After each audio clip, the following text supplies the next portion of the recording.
Welcome to my pharmacology layer. Today we will be talking about anti-infective medications and how we can use these in our practice to help treat our patients with different types of bacterial infections. Here is your group of learning objectives. Feel free to peruse those. Still there. One more set. Here we go. We have a 55-year-old male today. He comes in today because he has got a cough and congestion and runny nose.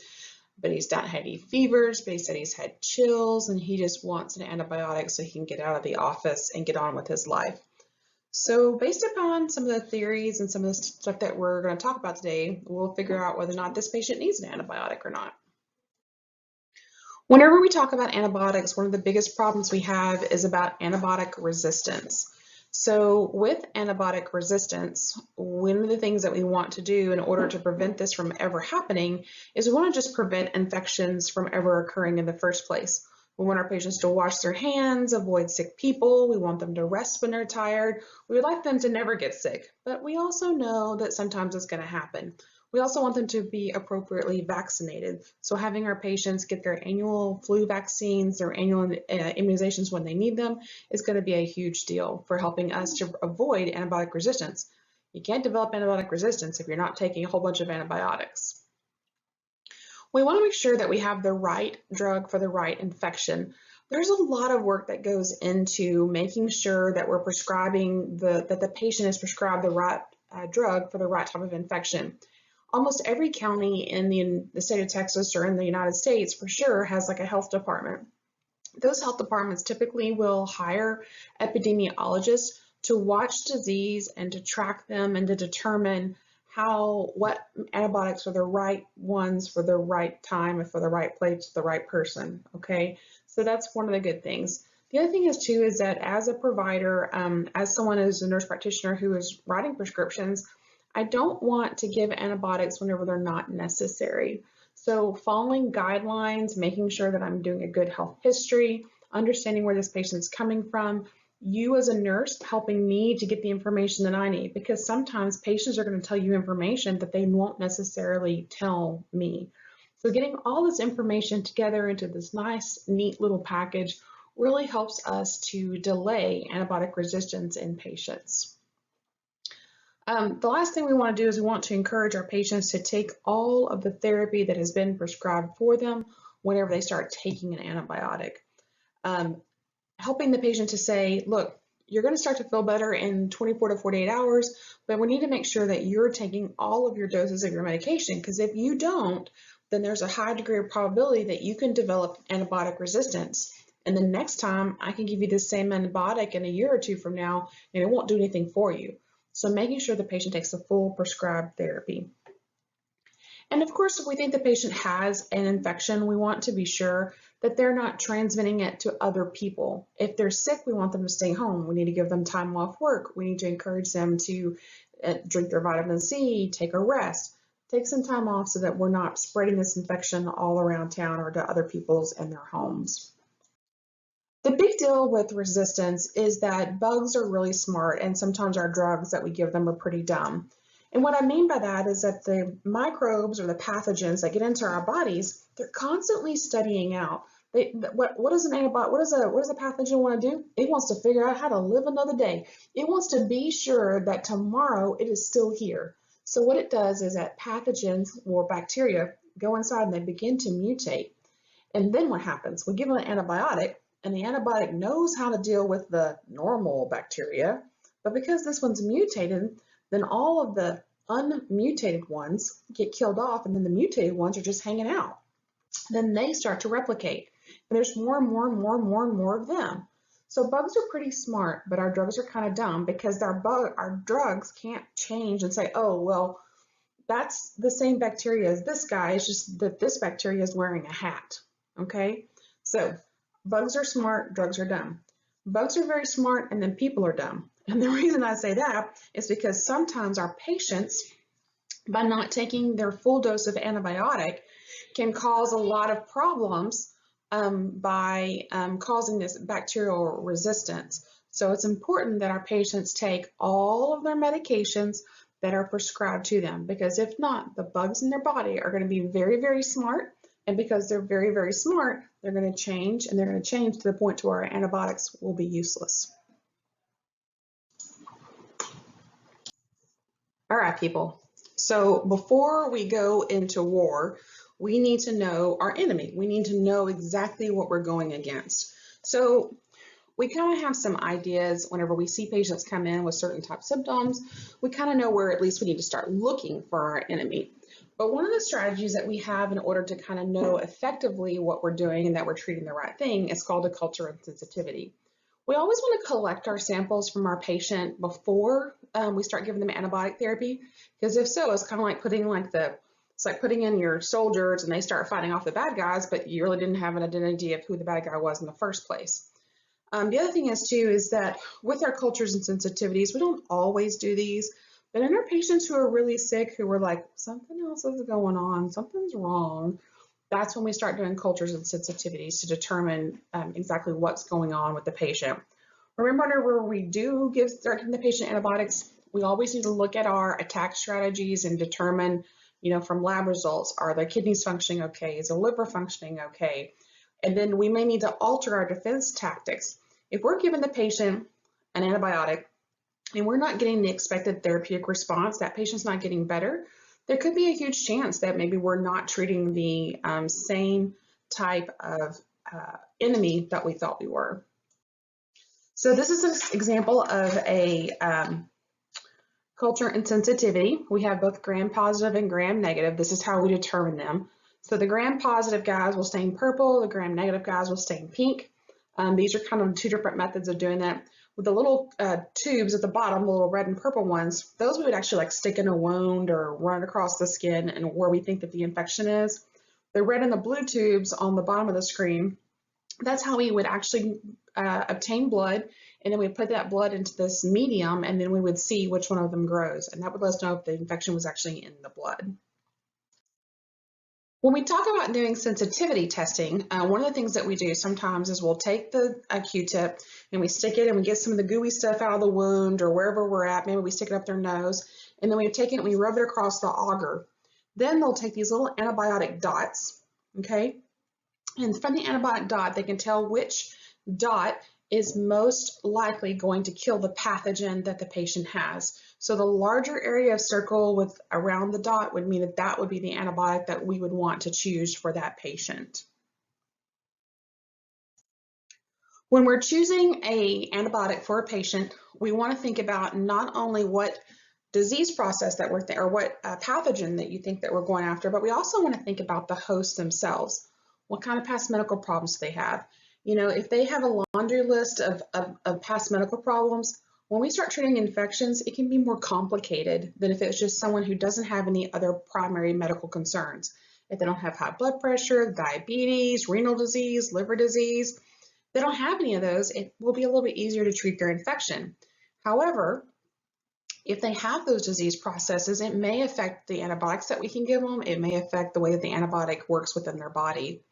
We also want to think about the site of infection. You remember in the very first chapters of learning about pharmacology, we were learning about all these blood-brain barriers. We have a blood-brain barrier, we have a fetal-placental barrier. We have a lot of things that the drugs have to work their way through in order to get to the site of action. So if we have an infection in the brain, it may take us twice as long to get to that infection or to figure out that it's going on, to get treatment to it, because the blood-brain barrier is so specific about what can come in and what can come out. The other thing that really kind of affects the drug choice is what was your last antibiotic and what was it given for? An antibiotic that's been given within the previous 90 days, if we repeat that same antibiotic, the bacteria, I told you, they're smart, okay? They're like, yeah, I've already seen that thing around here. I ain't gonna be doing no more of that. I done put myself up a shield. That medicine's no longer gonna affect me. So the more exposure we have to these antibiotics, the worse it is, because the bacteria in the body recognizes that defense mechanism. Allergies, hey, if you're allergic to penicillin, we got to choose a different class. We want to make sure that we're not going to hurt you. The age of the patient, the very young and the very old, two populations of patients that I have to be extremely careful with because of the maturity or the degradation of their organs. And then of course, I always want to know what treatments they've already tried and what the results were. And is this a healthcare associated infection? If a patient picks up an infection in the healthcare system, it is far worse for them than it is if they pick it up in the community.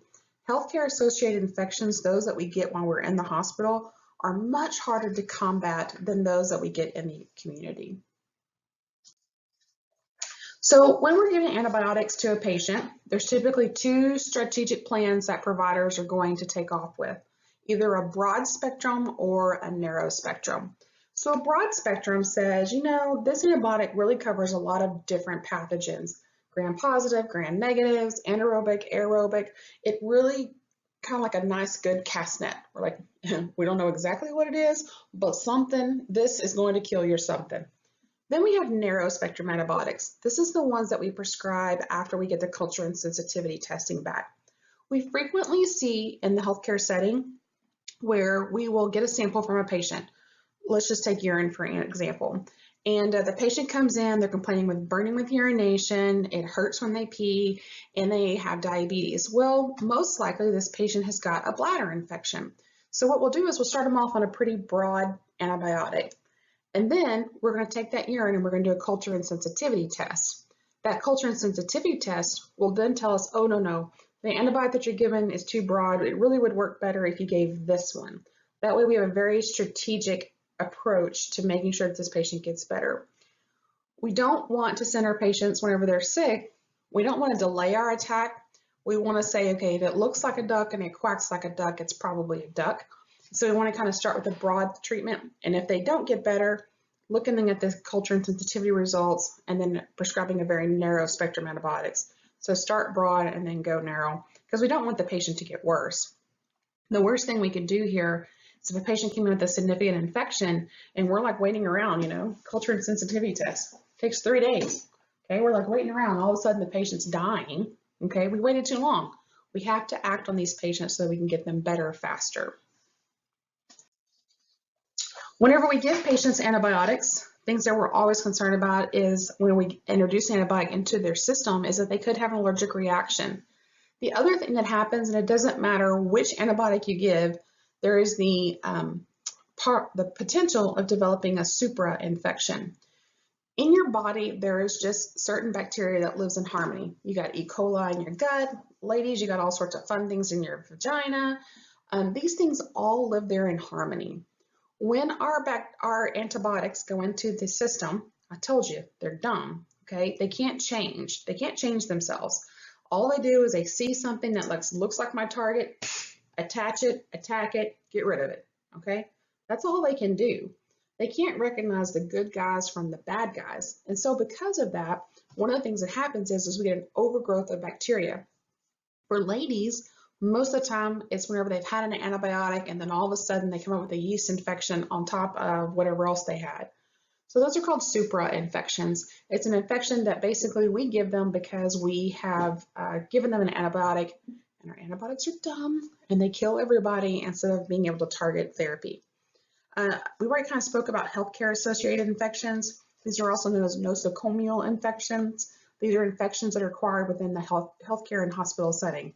By the way, nurses, as one of our greatest priorities, we need to be sure that we are targeting to prevent these as much as we possibly can. We need to make sure that we are not leaving a pathway for pathogens to get into our patients. So that's discontinuing Foley catheters when they're no longer needed. That's brushing our patients' teeth every day. Washing our hands, changing our gloves, making sure that we're doing the things that we need to do to not pass infections from patient to patient to patient. So things that you should know as a nurse, before you give your first dose of antibiotics, I need you to think to myself, does this patient need a culture and sensitivity? Do I need to collect any specimens from this patient before I start giving these antibiotics? And if the answer is yes, then you need to go get that stuff before you put the antibiotics in. Once the antibiotics go in, I'm telling you, antibiotics are dumb. They can't tell the good guys from the bad guys. We'll lose the ability to determine what the pathogen actually is. So please make sure you grab the culture and sensitivity before the first dose or inquire about it to the provider. With our antibiotic therapy, anytime I'm giving them, I'm always thinking about I's and O's. I want to know how much fluid they're putting in, how much fluid they're taking out. And the reason is because I need to make sure that their renal system stays nice and healthy. I want to know about any GI side effects that they're having, because the first sign and symptoms of liver failure is nausea, vomiting, and diarrhea. I want to make sure that that patient understands that even though they begin to feel better, I need them to take the entire prescribed dosage of that medication for its full length and duration, so that we make sure that we're not developing antibiotic resistance.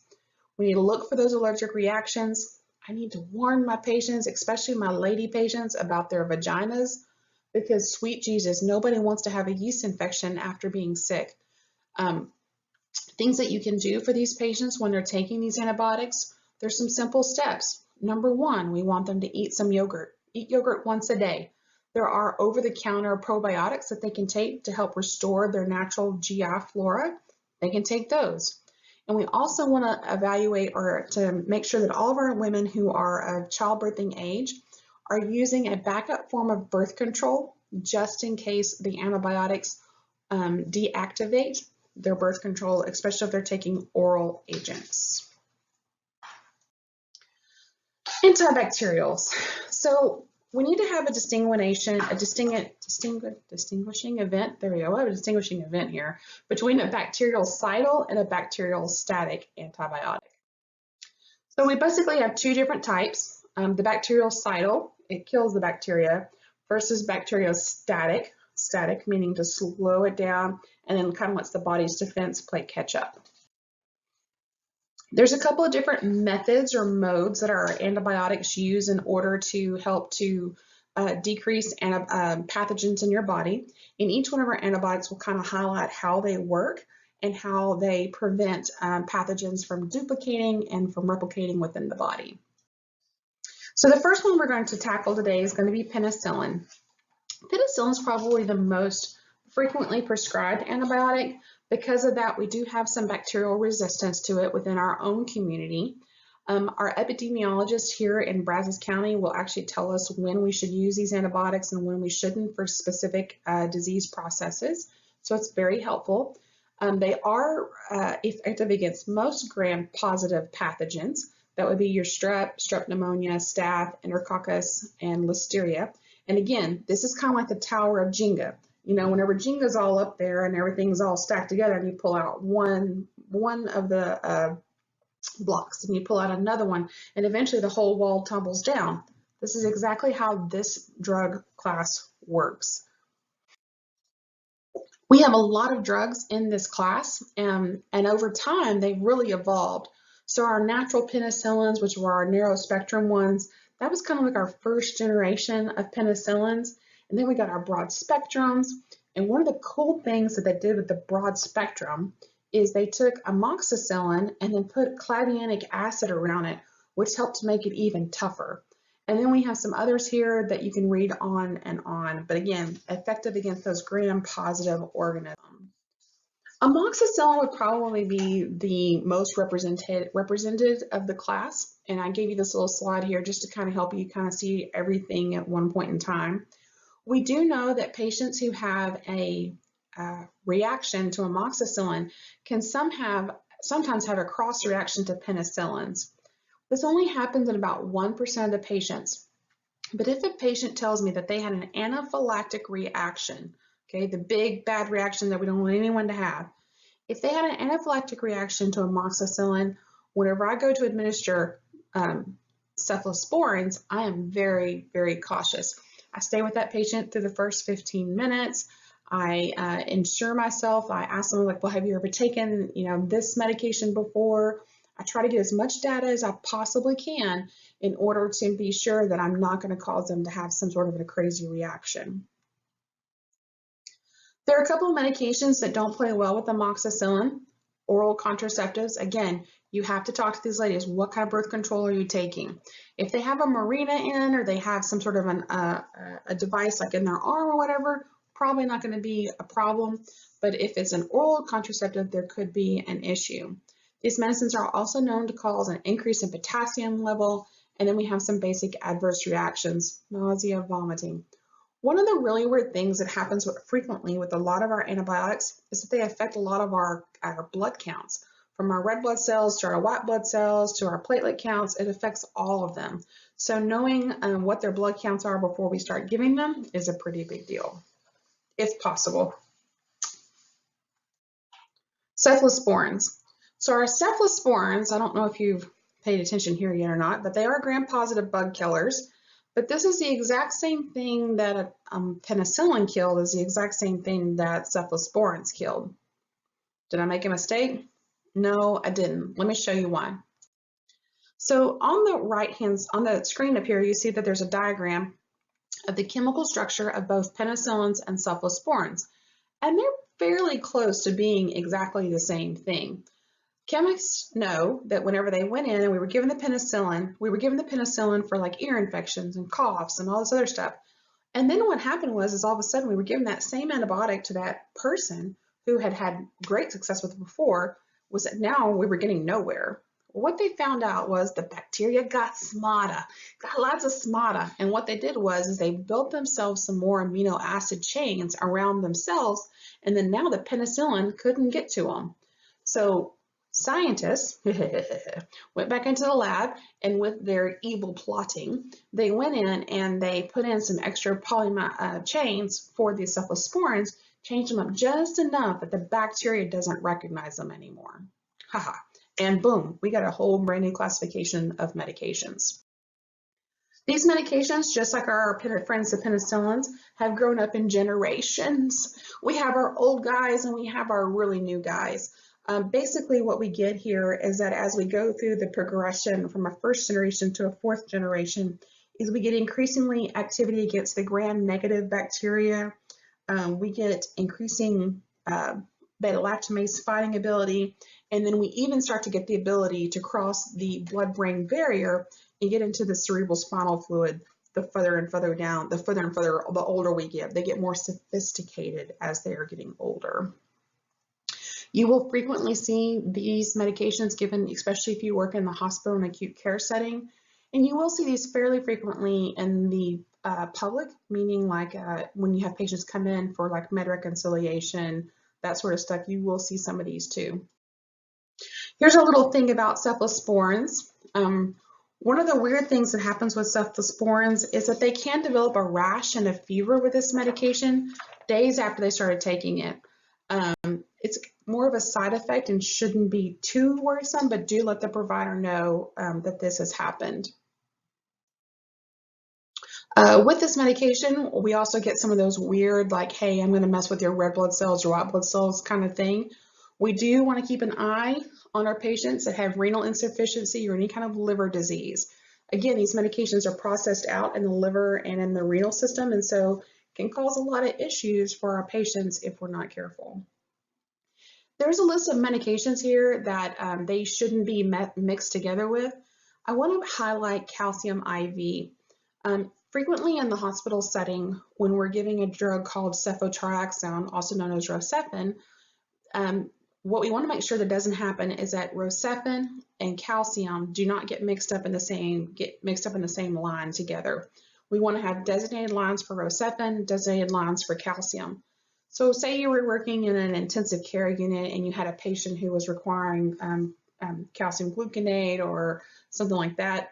You want to make sure that the designated line for Rocephin and a designated line for the calcium. So this would be a patient who would need 2 IVs. Also be cautious, lactated ringers does have a calcium component to it, and it can actually cause some precipitation in the line if you mix the two. So just to point that out.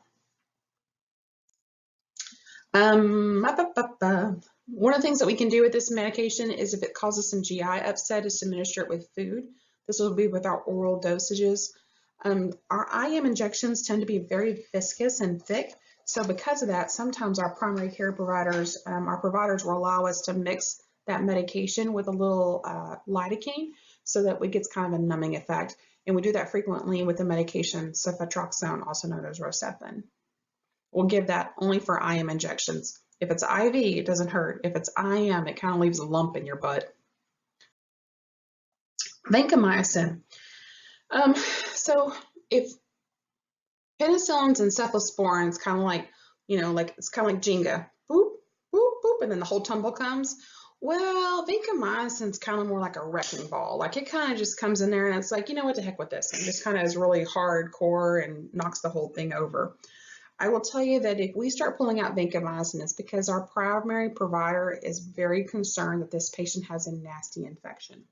So I'm not going to tell you that you're never going to see vancomycin. I will tell you that as an emergency room nurse, I see it frequently. If I was to work 3 shifts in a row, I bet I would give it at least once or twice, maybe even 3 times during those times that I was working. And again, it's for those infections that are very serious. Gram-positive bacteria, it treats MRSA. We can give vancomycin orally to treat that pseudomembranous colitis. That's the infection that causes whenever we get whenever our good bacteria are no longer in our guts. So we can treat that with an oral dose. I will tell you that we typically tend to reserve the oral dose of vancomycin if metronidazole, aka Flagyl, doesn't work.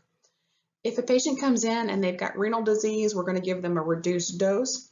And with this medication, this is one of the first representations of this medicine in which we actually have to draw a peak and a trough. And we'll talk about that in a few slides. With this medication, if the patient has too much in their body, they can actually develop ototoxicity. So it typically happens when the plasma levels are greater than 30, but they lose the ability to hear. So important that we catch that and we're checking those levels so that that patient doesn't lose it permanently. Most of the time, when we get the levels back down to normal, the hearing will return.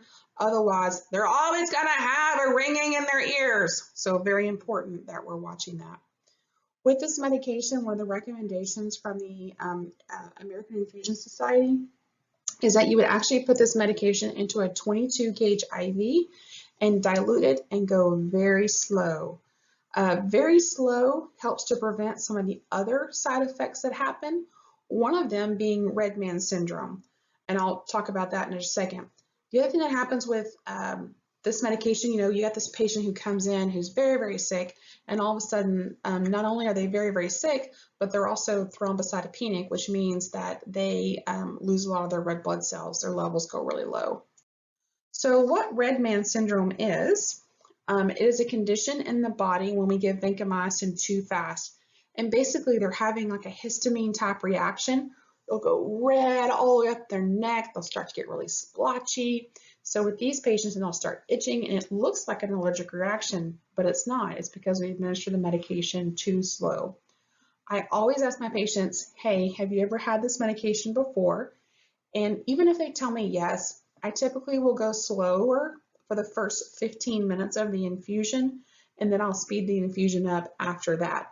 But I'll always go slow on vancomycin because of red man, redneck syndrome. I make sure I monitor their vital signs during administration.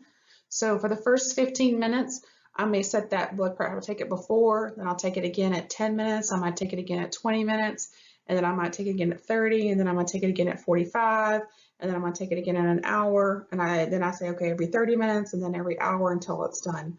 Again, watching for hypotension because some patients are very sensitive to this medicine. Here's the peak and trough concept. So the trough is taken 1.5 hours after you administer the dose, and then the trough is about an hour before you give the next dose. So with that, we get this high and the low. This is the highest level of concentration in your body, and this is the lowest level of concentration in the body. And then we will adjust our dose based upon that. As a nurse, I will tell you, when I worked on the floor, this was the hardest thing to try to time just right. So typically, when I was called for my peak, okay, that was pretty easy, right? The trough was always the hard part, because I always had competing tasks going on. I always had, this patient needed this, and this patient needed this, and this patient needed this. So that trough was always a hard thing to do. So I had some really great lab people. They would work with this as much as they possibly could. But again, getting those peak and troughs just right sometimes can be challenging when you're managing multiple patients. So hopefully you'll find a good way.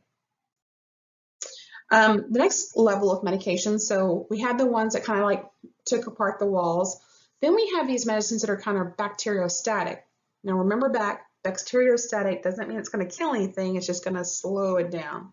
So we have a couple of different types of medications that act a little bit differently, each one of them, but basically they all kind of have this same general principle. They're going to suppress that bacterial growth and then prevent the replication, but they're not really going to kill it. So they're going to allow the body to kind of like do its thing and just kind of keep these guys at bay. So our first ones that we'll talk about is our tetracyclines. Our tetracyclines have quite a bit of uses. I will say that they probably have fallen out of favor more than some of our other ones, just because they were so overused for so long, because we really didn't have a lot, that sometimes there's a lot of bacterial resistance to using these. These medications are also used for Rocky Mountain spotted fever, typhus, cholera, Lyme disease, and even H. pylori as part of one of the combinations that we would use to eradicate that medication. These patients can develop something called photosensitivity, which makes them very sensitive to light. They'll sunburn extra quickly. So we'll talk a little bit about that in just a minute. So one of the things that happens with tetracyclines also is that it has an affinity for bone and enamel. So when we give this to children who are less than 8 years of age or to pregnant women, that actually seeps into the teeth and will be manifested by having these brown discolorations. So we want to make sure that we're not giving it to children or to pregnant women, children less than 8 years of age, because we don't want their teeth to be stained brown. This medication, just like all the other antibiotics, can cause a supra infection. We got to watch their liver enzymes, which are, which two? AST and ALT, and we got to look for renal toxicity, which is BUN and creatinine. Again, this medication does cause photosensitivity, and I have a slide for you next for that one. I'm typically not a person who tells you to throw away medications, because I'm kind of like, you know what, one day you might need that. With tetracyclines, you don't need that. And here's the reason why. Tetracyclines is the only antibiotic that when it goes out of date, it actually becomes toxic to you. So anytime you have patients who have these medications and they're storing them up like a squirrel, tetracyclines, they got to throw in the trash, okay? Other things you could probably get away with keeping, but not tetracyclines. Photosensitivity, this is the information that you would teach your patients. They are more likely to become sunburned. So because of that, we want them to avoid being outside between 10 a.m. and 4 a.m. or 4 p.m. Yeah, 10 a.m. to 4 a.m. That'd be a great time to be out of the sun. 10 a.m. to 4 p.m. Wear long sleeve shirts, long pants, sunglasses, the broad brimmed hat. We want them to look lovely. And we want them to use a broad spectrum sunscreen with at least a 30 SPF or higher. Tetracyclines are sometimes used for young ladies whenever they have problems with acne. So in our teenage population, again, this extra dose of, listen, you will get French fried. This is going to make you so much more sensitive to the sun if you aren't careful. So again, watch following these recommendations. These are a list of medications that frequently cause photosensitivity. Not every drug book highlights this. I did find this on the pharmacology website, but again, this is just kind of a good thing to kind of like have in your backpack. I honestly don't think I realized that ibuprofen and naproxen could also cause you to be photosensitive. So again, something to be thinking about, especially as we're heading into summer months and it could be warm and hot and sunny. This medication, just like some of our other ones, we don't want to give this medication with anything containing calcium, magnesium, or zinc. You take this medication 2 hours before or 2 hours after that medicine, but not at the same time. So for those of us who are frequent pill fillers, and we do all the little pill things, one of the things that could happen is that if you give this medication together, it can bind to the antibiotic, and then the antibiotic is absolutely useless. So pretty important that we make sure with our patients that they understand, do not take them with the calcium, magnesium, zinc, or aluminum for that matter either.